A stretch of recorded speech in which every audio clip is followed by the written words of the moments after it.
அநேகர் கிழக்கிலும் மேற்கிலும் இருந்து வந்து பரலோக ராஜ்யத்தில் ஆபிரகாம், ஈசாக்கு, யாக்கோபு என்பவர்களோடு பந்தியிருப்பார்கள். ராஜ்யத்தின் புத்திரரோ புறம்பான இருளிலே தள்ளப்படுவார்கள்.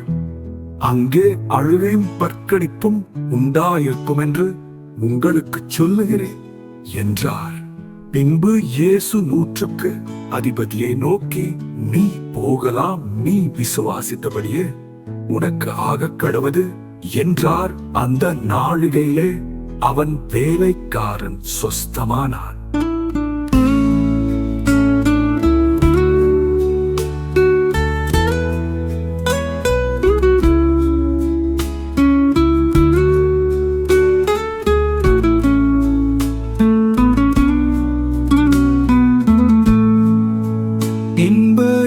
இயேசு 100க்கு அதிபதியை நோக்கி, நீ போகலாம், நீ விசுவாசித்தபடியே உனக்கு ஆகக் கடவது என்றார். அந்த நாழிகையிலே அவன் வேலைக்காரன் சொஸ்தமானான்.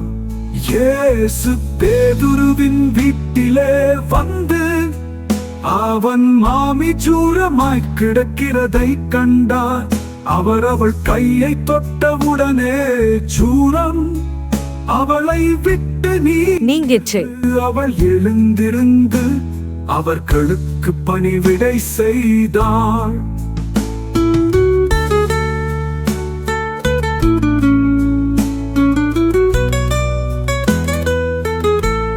அஸ்தமனமான போது பிசாசு பிடித்திருந்த அநேகரை அவரிடத்தில் கொண்டு வந்தார்கள். அவர் அந்த ஆவிகளை தமது வார்த்தையினாலே துரத்தி பிணியாளிகள் எல்லாரையும் சொஸ்தமாக்கினார். அவர் தாமே நம்முடைய பலவீனங்களை ஏற்றுக்கொண்டு நம்முடைய நோய்களை சுமந்தார் என்று ஏசாயா தீர்க்கதரிசியினால் உரைக்கப்பட்டது நிறைவேறும்படி இப்படி நடந்தது. பின்பு திரளான ஜனங்கள் தம்மை சூழ்ந்திருக்கிறதை இயேசு கண்டு அக்கரைக்கு போக கட்டளையிட்டார்.